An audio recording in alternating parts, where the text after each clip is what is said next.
I'm your hostess, Peggy Kelly. And tonight we're going to talk about probably the first thing you do after you say yes to that amazing proposal that you just had. We're going to talk about everything paper. Now, what does that mean?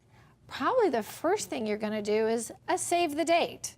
And then you're going to start thinking about invitations. And how about that program that's going to tell who's going down the aisle besides you and your beloved? And then there's maps, menu, and oh my goodness, there's just a wealth of paper we're going to talk about. So sit back and relax as tonight we talk with an expert who I know, who is Diana Jo Giebler, and her company is Special Letters. We're going to do paper, but most of all, we're going to have fun.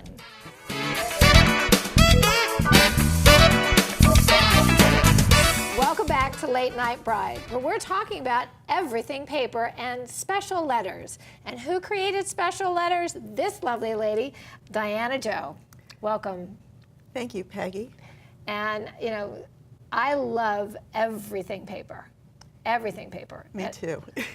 And how did you get started in it? It's such an ancient art. Well, I started when I did my own invitations.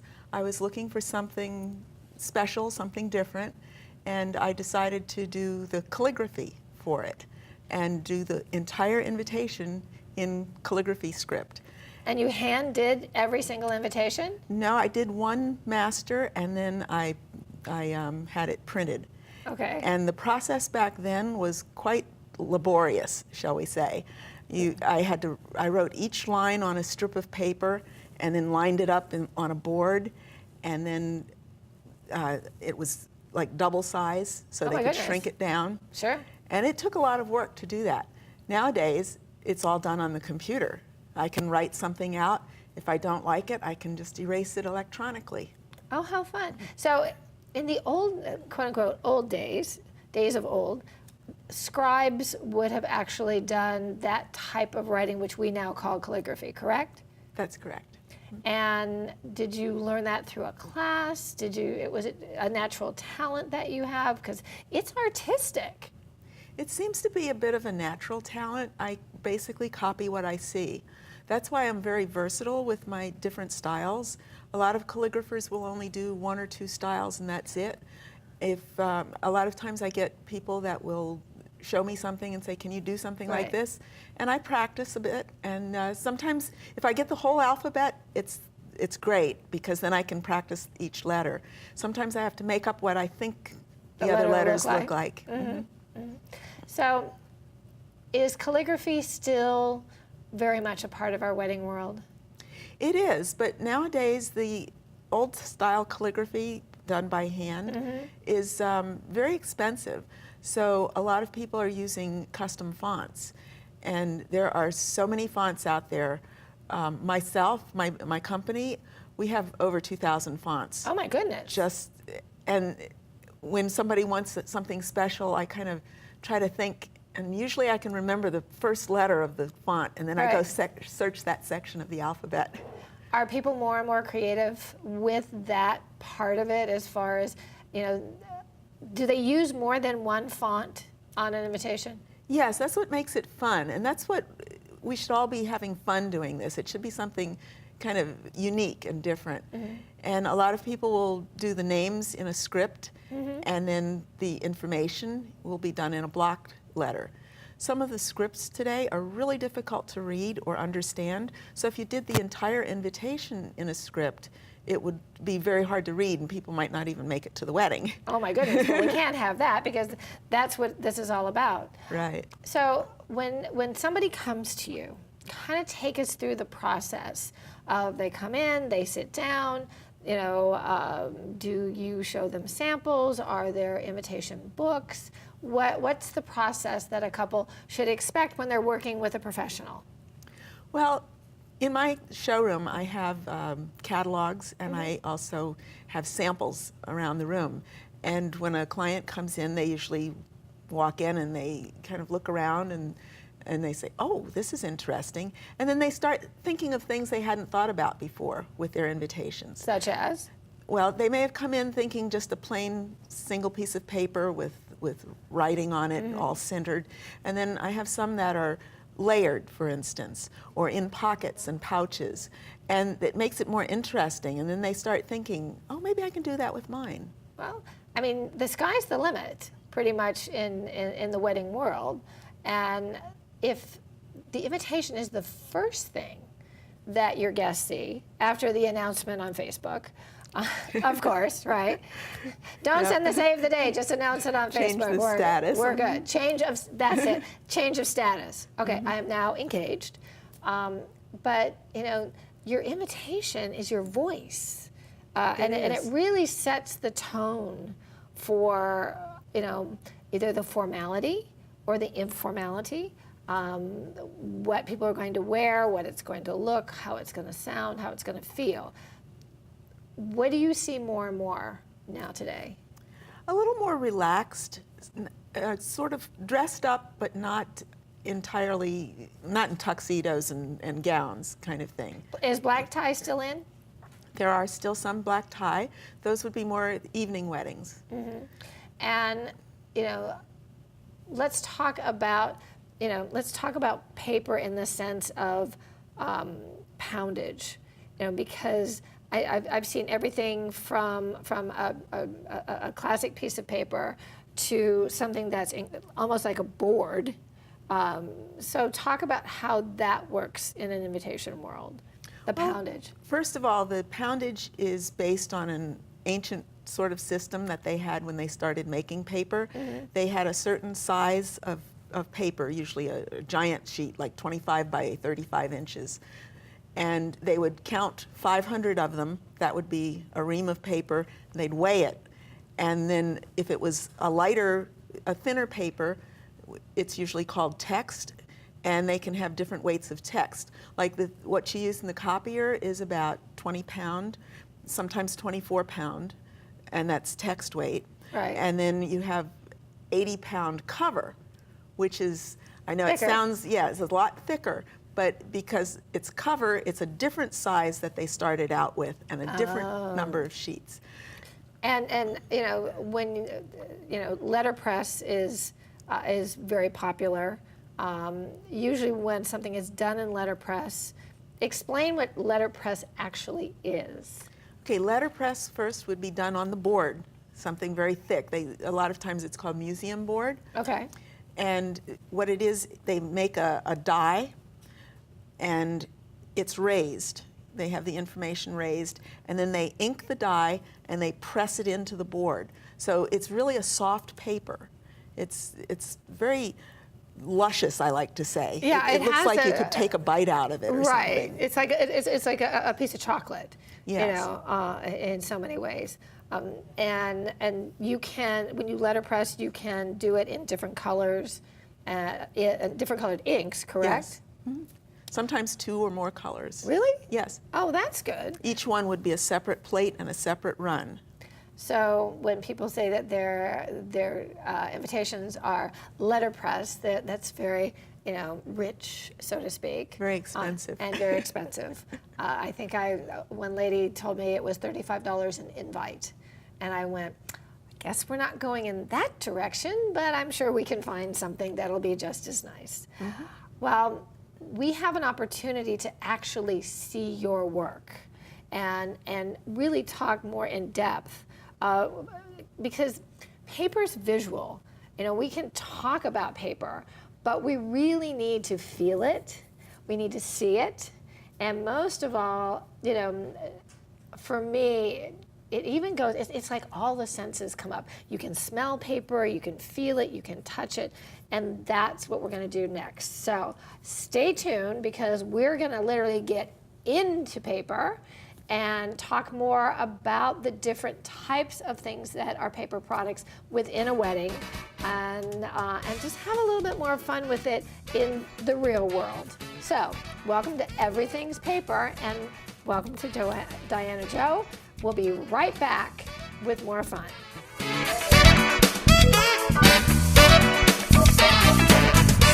Welcome back to Late Night Bride, where we're talking with Diana Jo of Special Letters. And give us your 3 top tips, because invitations are really personal, but it can also be intricate. So give us the top 3 that must know. Okay, first of all, when you order your invitation, count addresses and not people. A lot of times people say, I want a really big wedding, I've got 200 people, so I need 200 invitations. No, you probably need 150. So the best thing is to get your guest list together first, and then add a few more, at least 10 or 20 more, just in case. It's for the mistakes, but also it's for your photographer, because that's part of your detail shots, is to make sure that your planner has an invitation, your photographer and videographer have copies of your invitation also. Yes, and one for the scrapbook. And one for the scrapbook. Next up? And next up would be when you go to mail them, be sure to take 2 to the post office to weigh, just in case they're close. And then when you seal them, when you stuff them all, before you seal them, you want to seal them just when you go to the post office, just before you go to the post office, because there will be that, oh, did we remember to put a response card in this one? Right. Or, oh, I forgot to enclose a note in another one. So that's a good thing to remember to do. And then the other thing about weighing is that you have to weigh them when they've been addressed, because ink has weight. That could possibly send it over just a little bit. Yep, absolutely. If it's right on the edge. Absolutely. So mailing's important, numbers are important, and extras are important. Yes. Those are 3 important things to have, because if you don't have your invites, you don't want to be waiting till the last minute to say, oops, missed that one. So we'll be right back with more tips to close out our segment. But for now, take a minute, think about the invitation that you want for your special day. And we'll be right back to see if it's here. Thanks.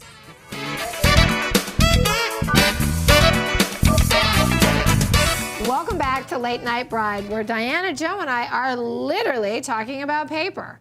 We're going to feel it, we're going to look at it, and we're going to tell you all about it. So, Diana, Joe, where do we start? What's the first, quote-unquote, piece of paper people tend to send out? Well, the first thing is a save the date. And this one's not really paper, but of course they can be. This is a magnet, so people can stick it straight on their refrigerator and remember that there's an invitation coming. Everyone who gets a save the date should also receive an invitation. That's an important piece, because people say, well, I know that some people aren't going to be able to attend. Do I send them an invite? Whether you know or think that they can attend or they cannot, that's not the issue. It really is about send them to everybody. If you sent the save the date, that's right. Send the invite. Their circumstances could change at any time. It's also etiquette. After the save the dates go out, you might want to start thinking about your invitation. Some invitations, there are so many designs out there. This one is a laser cut, and it went along with the venue. Very trendy. Laser cut is very, very on trend right now, and it's incredibly versatile. This is another laser cut with a little piece of color underneath it to make it stand out. Isn't that beautiful? I mean, it's the details. Invitations, remember, it sets the tone for your day. And this is a very formal looking one with a little splashy mirror image and a sheer panel in front. Somehow I get the feeling there's a disco ball at that reception. How about you? That could be a fun reception. And then if you want luxury, there's something like this, a cloth-bound invitation box with the invitation inside. Now that says luxury. And the invitation itself is different. It's not quite paper again. It shows better against the... The other thing that people have done with this is they've done acrylic, almost like a board. Yes. As the invitation. It's a little bit heavier and it fits a little bit better within the box. The other thing for this, a lot of times it'll be hand delivered. So when you're thinking about this, to really make it elegant and unique, if you're going to go to this level, also think about how you're going to have it delivered. Is it going to be mailed? Is it going to be messengered? Or are you going to hand deliver it to your guests? Yes. And then inside the invitations, you'll have things like maps. You can have fun with maps in different colors. This is one of my favorite Hand-drawn. things, because you can get as intricate, but also as whimsical as you want. It's important to get your guests, especially if you have multiple locations. Say that you're getting married at church, but your reception's at a hotel and your after party's at the beach. This totally tells your story with directions, especially parking, where they need to go. Yes. And you can be as creative as you want with it. It can be really formal, but usually it tends to be fun. This is computer drawn, so the others were hand drawn. And of course, there are invitations that you might want to coordinate with the envelope and the invitation and the cards. Now these cards are a response card to let people know who's coming and how many and what you want to eat. And then if your reception is held in a different place, you might want to include a reception card. Absolutely. Here again, the ceremony's at church or at another location, and then the reception is at another location too. So it's really about travel time, information, and making sure that you actually capture all the guests that will be attending. This is incredibly important if youth is involved, children, that when they say that their response is to, or if they say the family is coming, is that you get the exact amount of people for that. There's also one that I like to call a custom RSVP, where the person's individual name is there. And it kind of gives them the idea that they're the only ones invited on this invitation. This goes back to family and youth. If you're having an adult reception, which says no children, the person that the invitation is addressed to is who should be responding. So if it says Mr. and Mrs., then there should be 2 guests. If it says Mr. and Mrs. and family, then the youth is invited. It's a very important piece to be clear about when you're making out your invitations and on the RSVP card. And a special tip for the RSVP cards, you should number each one, because a lot of times people forget to put their names in, believe it or not. Right, and the numbered And one goes keep in a their list. invitation. Right. Yes. Absolutely. Great point. Great point. Then there's the My destination wedding, and a cute little passport type of thing to get people motivated for the wedding. So we're going to come back in just a moment with the next part of paper, because see, there's still more to come. So sit back, relax, have a cup of tea for a minute, and we'll be right back, and we're going to talk about menus. We're going to talk about a bunch of things, but most of all, we're going to talk about paper. We'll be right back.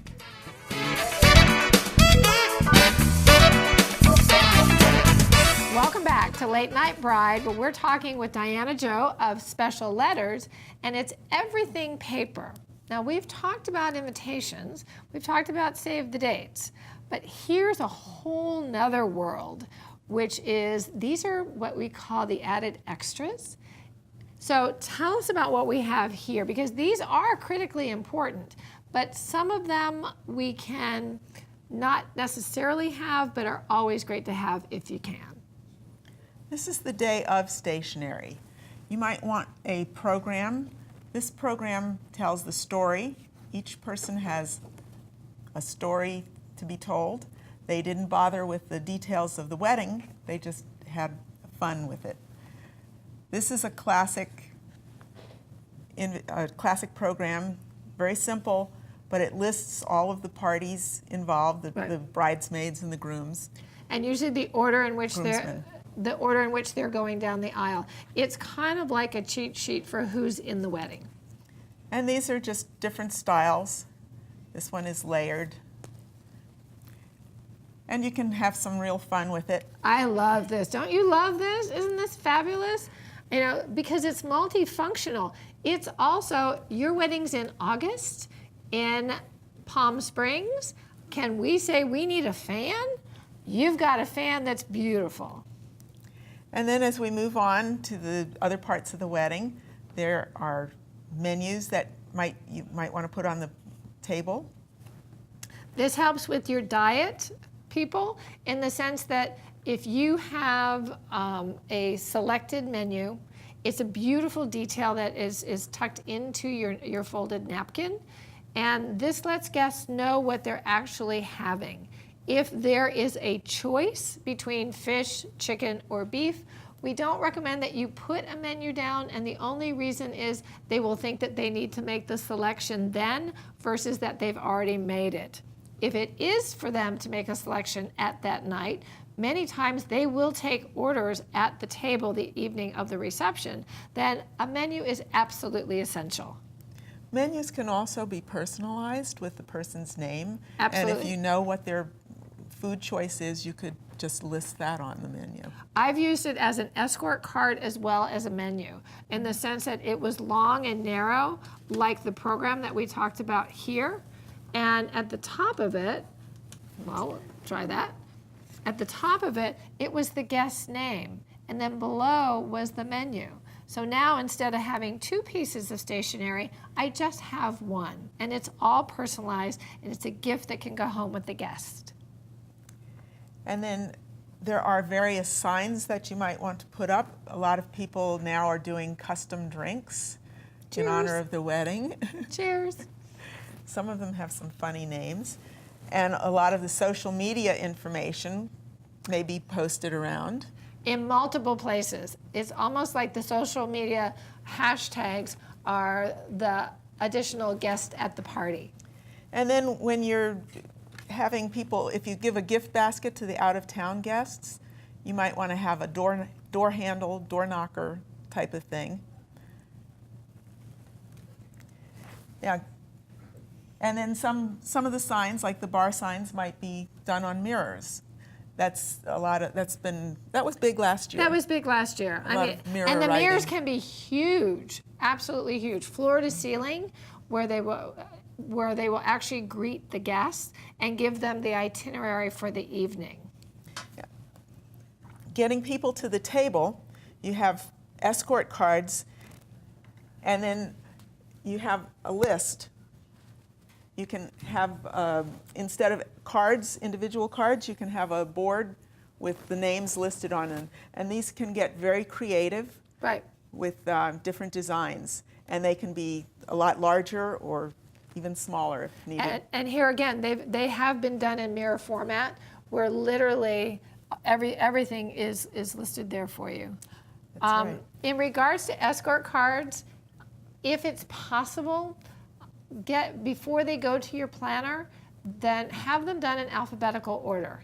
If they're not done in alphabetical order when they're delivered that way, please let your planner know so that they can allocate the time needed to organize and to put them in alphabetical order, because that's how they go out on the escort table.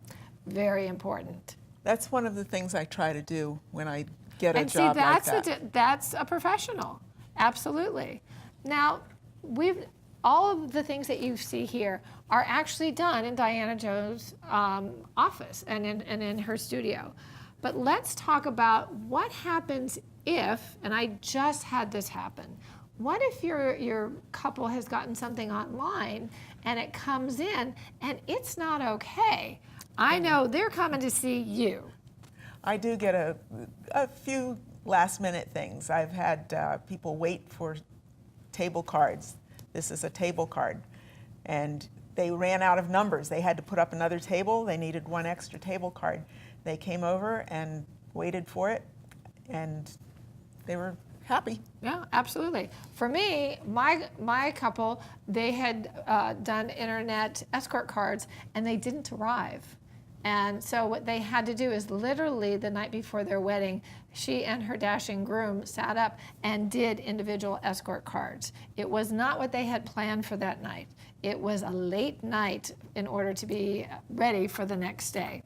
So we're not saying don't do things online, but be aware.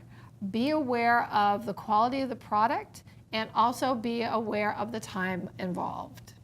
So for paper and everything paper, we're excited that Diana Jo in Special Letters was here. I hope that you found this informative and that you really get to see the fun that you can have with it. But most of all, make a choice. There is professionals that can do this for you. Yes, you can definitely do it yourself, and yes, you can do it online. But the most important thing is just to make sure that your paper is a reflection of you and your couple. So from us to you, from the world of paper and Special Letters and Diana Jo, I hope that you found that this was interesting, informative, but most of all, fun. That's our goal here. We want you to take time to learn, but more so, we want you to take time to have fun and be in your engagement. So pick your paper, pick your format, pick your fun, and most of all, just take the time to be engaged and take time to hang out with us at Late Night Bride so that together we can make sure that your wedding is effortless, planned, and as I always like to say, most of all, yours. Everything is about you and your love at Late Night Bride. We look forward to seeing you next time. Well, we'll talk about something else that is also critically important, but we're going to have to not tell you that so that you'll have to tune in. So see you at Late Night Bride, www.latenightbride.com, and also on Facebook at Facebook Late Night Bride. And Nite is N-I-T-E, just in case you were wondering. See you soon. Most of all, stay engaged and have some fun. Thanks.